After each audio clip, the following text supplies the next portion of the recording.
morning class. Welcome to Kholeshwar Genius CBSE School Ammazogai. We are going to learn our social science for class 8. Today we going to learn our geography. The first chapter is resources. In that book we have to learn 6 chapters. The first chapter is resources. संसाधनों के बारे में आज हम जानकारी लेंगे. Look at the screen. Mona and Raju were helping Amma to clean their house. Look at all these things: clothes, utensils, food grains, combs, this bottle of honey, books, etc. Each of these has use, said Mona. That is why they are important, said Amma. These are resources. What is a resource? Was Raju's question to Amma. हम देख सकते हैं कि मोना और राजू अपने दादी को घर काम में मदद कर रहे हैं और जो अलग अलग चीज़ें हैं जैसे कपड़े हैं, बॉटल्स हैं, इवन कुछ खाने की चीज़ें हैं, ये सब उठा रहे हैं. और अम्मा कह रही है कि सब कुछ बहुत ज़्यादा ज़रूरी है. What is a resource was Raju question to the Amma. Amma को एक सवाल पूछता है राजू कि ये रिसोर्स मतलब संसाधन होते क्या हैं. Then Amma said to Raju, anything that can be used to satisfy a need is a resource. जो भी हमारी ज़रूरत पूरी करता है वो संसाधन होता है, ऐसा अम्मा कहती है. Look around and observe. You will be able to identify many types of resources. The water you drink when you are thirsty, the electricity you use in your house, the rickshaw you use to get home from school, the textbook, everything that complete our need we is called resources. The Amma replied to the Raju. मतलब जो भी हमारी ज़रूरत पूरी करता है, तो कोई भी चीज़ हो वो रिसोर्स है, संसाधन है. जैसे कि अम्मा ने कहा पानी है, लाइट है, रिक्शा है, वेजिटेबल है, टेक्स्ट बुक है, जो भी they have all been used by you, so they have utility. जिसका हम उपयोग करते हैं उसकी उपयोगिता ही हमारी रिसोर्स है या संसाधन है. यूटिलिटी और usability is what makes an object और सब्सटेंस अ रिसोर्स. उसकी उपयोगिता ही या उसका उपयोग होना यही हमारा संसाधन कहलाता है. How does something become a resource? Raju now wanted to know. Amma told the children that things become resource only when they have a value. Its use और utility gives it a value. All resource have some value, said Amma. तो राजू ये जानना चाहता है कि ये संसाधन बनते कैसे हैं, आते कहाँ से हैं. तो अम्मा उसे कहती है कि इसके लिए उसके अंदर कुछ ना कुछ मूल्य होना ज़रूरी है. इट इज़ यूज और utility gives it a value. All resource have some value, said Amma. हर किसी के पास कोई ना कोई उसका मूल्य महत्व ज़रूर होता है. Value means worth. Some resources have economic value, some do not.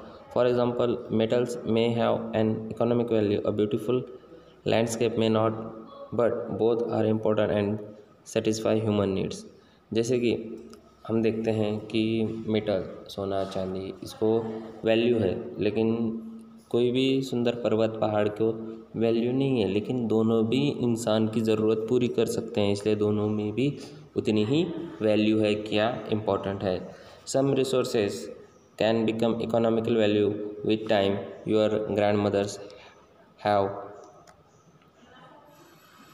economical value with time. Your grandmother's home remedies have no commercial value today, but if they are patented and sold by a medical firm tomorrow, they could become economical value.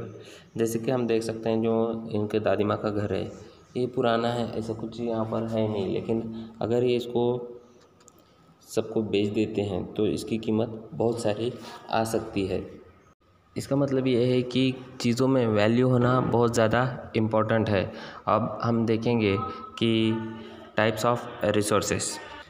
There are 2 types of resources generally classified into natural, human made and human.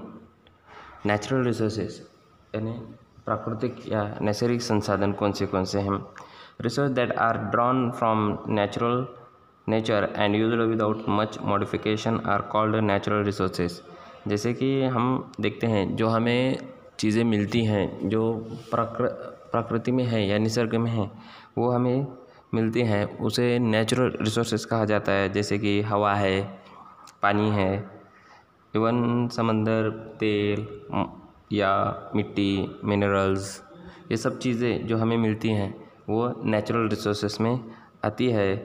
Natural resources can be broadly categorised into renewable and non renewable resources, यानी जो पुनः तैयार हो सकती हैं और जो तैयार नहीं हो सकती। जैसे कि हम जानते हैं सभी कि कुछ चीज़ें ख़त्म होने वाली हैं प्रकृति में की, जैसे अक्षय और रिन्यूएबल, अक्षय और नॉन रिन्यूएबल गैर नवीकरणीय जो बदलते रहती हैं, उसको हम क्या कहेंगे कि प्रकृति में जो चीज़ें बदलती हैं, मतलब जो चीज़ बाद में मिल सकती हैं उसे रिन्यूएबल कह सकते हैं, और जो एक बार यूज़ करने के बाद उसके तैयार होने के लिए हज़ारों साल लगते हैं उसे नॉन रिन्यूएबल रिसोर्सेज कहते हैं। अभी देखते हैं renewable resources. Renewable resources are those which get renewed for replenished quickly. Some of these are unlimited and are not affected by human activities such as solar and wind energy। जैसे कि solar और wind energy यानी सूरज की रोशनी और हवा, ये जो चीज़ें हैं प्रकृति के, ये चीज़ें कभी ख़त्म नहीं हो सकती, चाहे इंसान जो चाहे कर ले, लेकिन ये चीज़ें ख़त्म नहीं हो सकती। दूसरा है non renewable resources are those which have a limited stock, यानी ये ख़त्म हो सकते हैं। Once the stocks are exhausted it may take thousand of years to be renewed और रिप्लेनिश्ड, यानी इनको तैयार होने के लिए कम से कम 1000 साल लगेंगे। Since this period is much more than human life spans, जब तक जीवन है, ज़िंदगी है, इंसान का जीना है, तब तक ये चीज़ें फिर से तैयार नहीं हो सकती। Such resources are considered non renewable. Coal, petroleum and natural gases are some example. इसमें क्या आता है, दगड़ी कोळसा आता है या पेट्रोलियम आता है या नेचुरल गैसेस जो भी हैं, ये इन नॉन रिन्यूएबल रिसोर्सेज में आता है। मतलब ये एक बार ख़त्म हो गए तो इसके बाद ये तैयार होने के लिए कम से कम या पुनर्निर्माण के लिए हज़ारों वर्ष लग जाएंगे।